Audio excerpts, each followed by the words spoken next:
friends, PSC board members, executives, delegates, friends, old and few, and I see many old and I see many new friends here.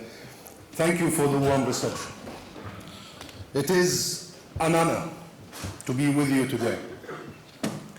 Allow me to offer my gratitude to Louise Reagan, Benjamin, and the team, and all the PSC branches and members across the country for your inspiring leadership over the past 15 months.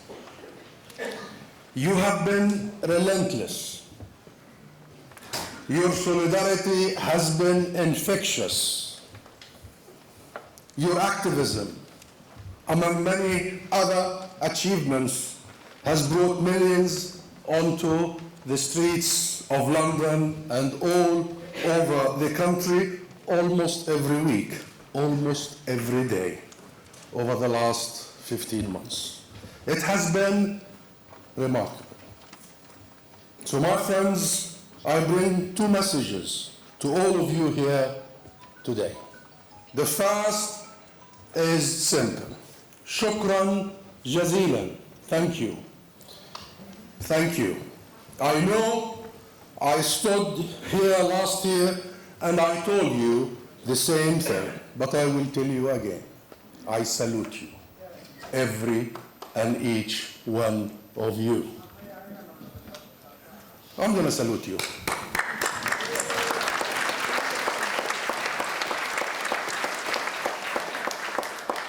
Thank you for your efforts, your passion, your determination, your solidarity, and your refusal to be silenced. Thank you for standing on the right side of history. Thank you for not being intimidated by those who would slander you or bully you.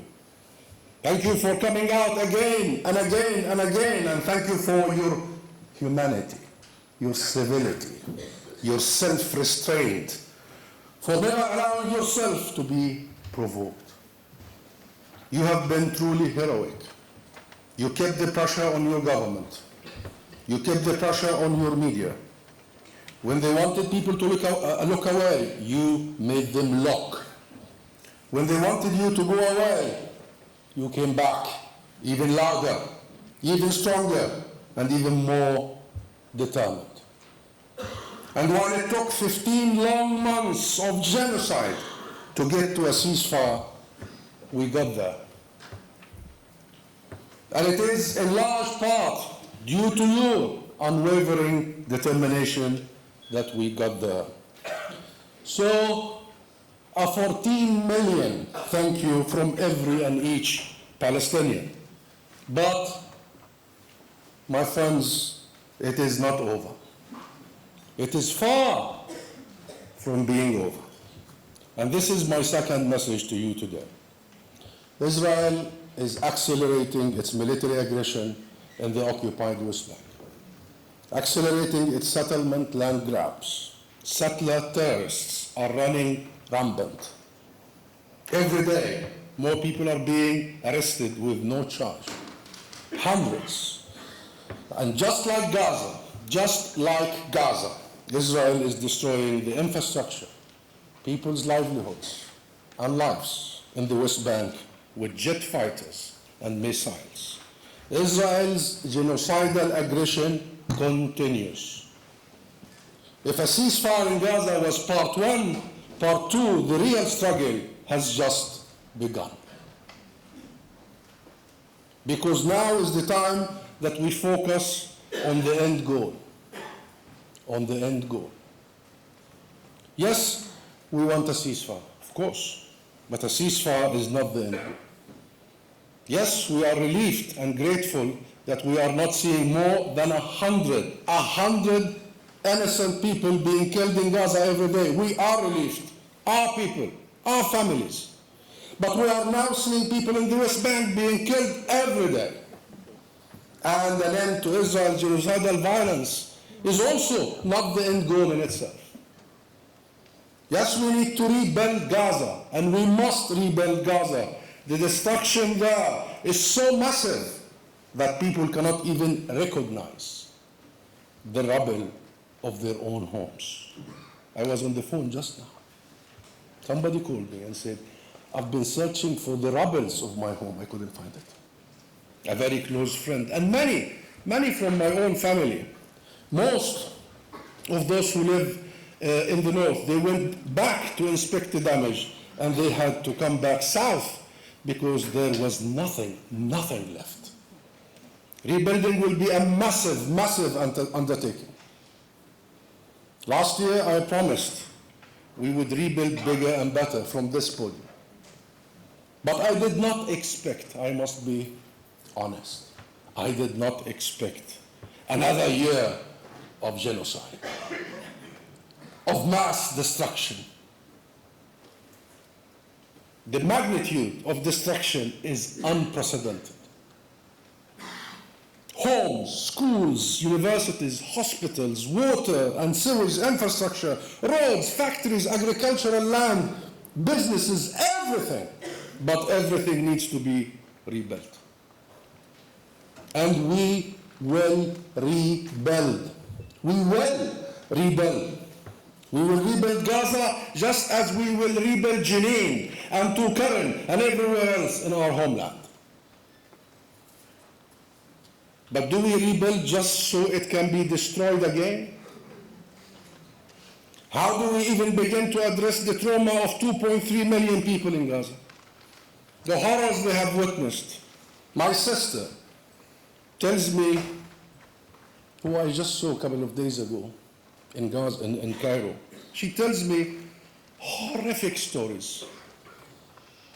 But when the home next to hers was bombed, exactly next to hers, a woman clutching her child was literally thrown across the street into my sister's yard. Both were horribly disfigured and burnt.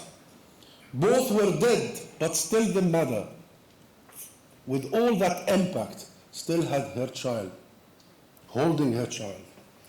How can my sister ever forget this? How can we ever forget this? We shall never, ever forget the genocide in Gaza.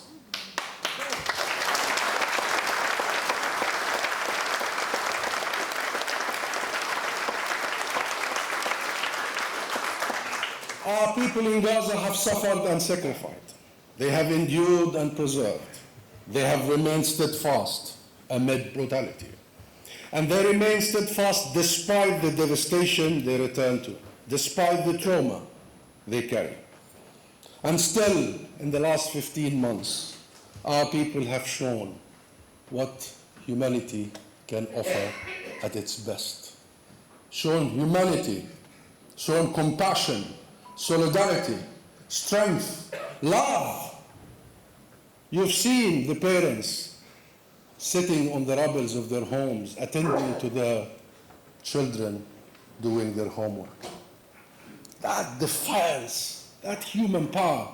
You've seen our teachers still in tents giving our kids who are going for the second year without education. You've seen the doctors. You've seen Dr. Husam Abu Safiyyeh. You've seen him burying his own child and still immediately attending to his patients, the wounded. What came out of Gaza was an example of humanity. So my friends, you know what the end game is. This was never a ceasefire movement. This was never a ceasefire movement. It was always a movement for justice, a movement for rights. And because I want to convey to you a very clear message today, really, I must admit that one of the issues is that people would be mobilized, active, when Palestinian blood is being spilled. We see thousands upon thousands, millions upon millions, as we did in the last 15 months. But this movement and this mobilization has also to be not only about Palestinian blood being spilled, but about Palestinian rights being denied. And therefore, this is always a movement to liberate Palestine from oppression and occupation. It was always about upholding the inalienable rights of the Palestinian people, our right to self-determination, our right to return, our right to freedom and dignity, our right to give our children a different future, our right to give them opportunities, prosperity. You know, we have one of the youngest populations in the region, maybe worldwide, and one of the most educated. And as I have said from the beginning, this is about far more than just the Palestinian people.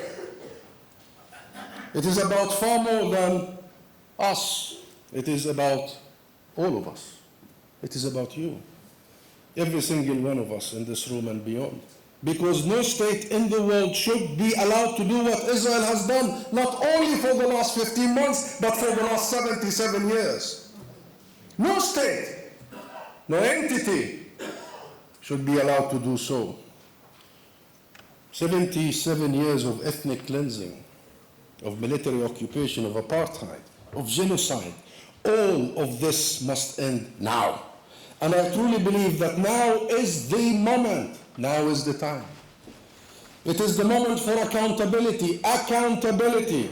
War criminals must face consequences. Arrest warrants against Netanyahu and Gallants and all Israeli generals and officials must be upheld by third states.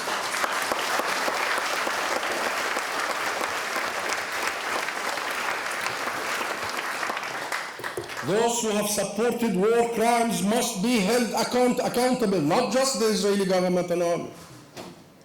All third states who have helped, supported, aided the genocide must be held accountable. International law and the international order must be reasserted.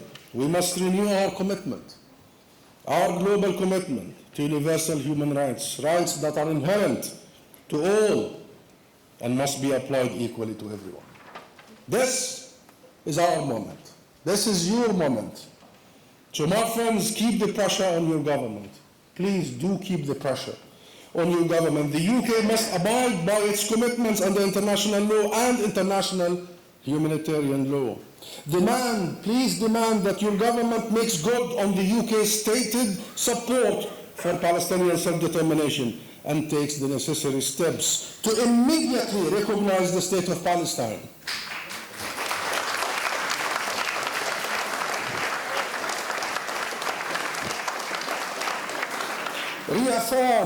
Reaffirm Britain's commitment to a just solution that recognizes without ambiguity the rights of the Palestinian people to our native land.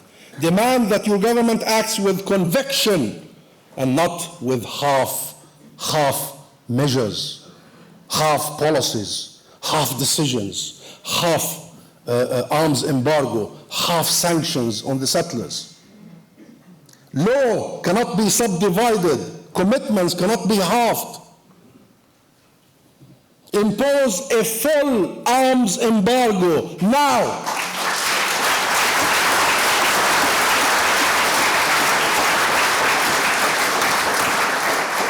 And impose sanctions on settlements and settlers and the state that sponsors these war crimes. We also need you to keep the pressure on your media, not to turn away, to actually report on the atrocities that have been committed rather than underplay them, to confront Israel's ban on access of international media, particularly in Gaza, to present some context, to show some backbone. I just came back from the BBC. Literally, I was live on the BBC. And I asked the BBC, I asked the presenter, I said, why do you describe the Israelis captives as hostages while thousands of Palestinians, you describe them as prisoners? Palestinians are not prisoners, they are not criminals, they are freedom fighters. Freedom fighters.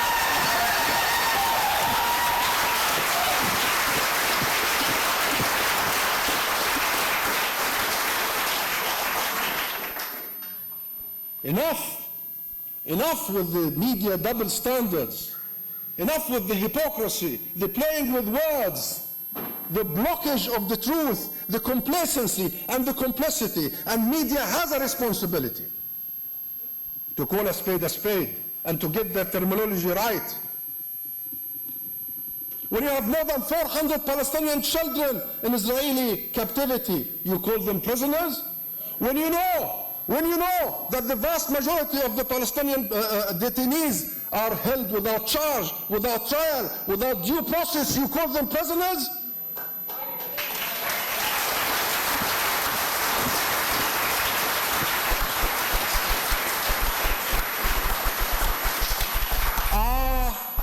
Thousands, there are more than 10,000 Palestinian detainees in Israeli torture camps. Those are not prisons.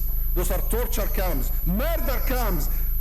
And you know about the reports about the sexual abuse in these torture camps, murder camps. More than 38 Palestinians were killed in Israeli prisons, camps over the last 15 months, including doctors. Our detainees are hostages to the Israeli martial law, hostages to the system of oppression. This is what the BBC and the international media must call them. So therefore, my friends, this is not a moment to rest. It's a moment to redouble our efforts, to raise the volume. Peace is not an end to violence, even if an end to violence comes with relief. Peace is certainly not some dubious proposals to clean out Gaza of its native people. Let me be absolutely bluntly clear. There will not be another Nakba. There will not be another Nakba of the Palestinian people, no matter who wants it. It's over.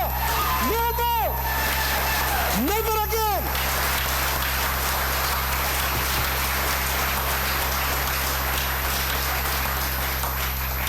We will not allow it. Our neighbors, our Arab brothers and sisters will not allow it, and you will not allow it. So my friends, any normal, decent human being, any ethical human being should not even consider this. The only clean out that we need to do, the only clean out that needs to be done is of the colonial occupation of the occupied Palestinian territory.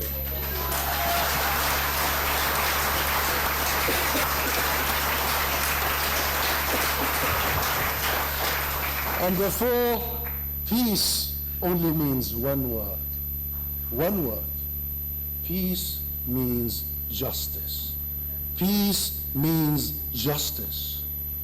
And therefore only through liberation can we ensure that we never again endure the horrors we have witnessed over the last 15 months and which continues now in the West Bank and the injustices of the past 77 years.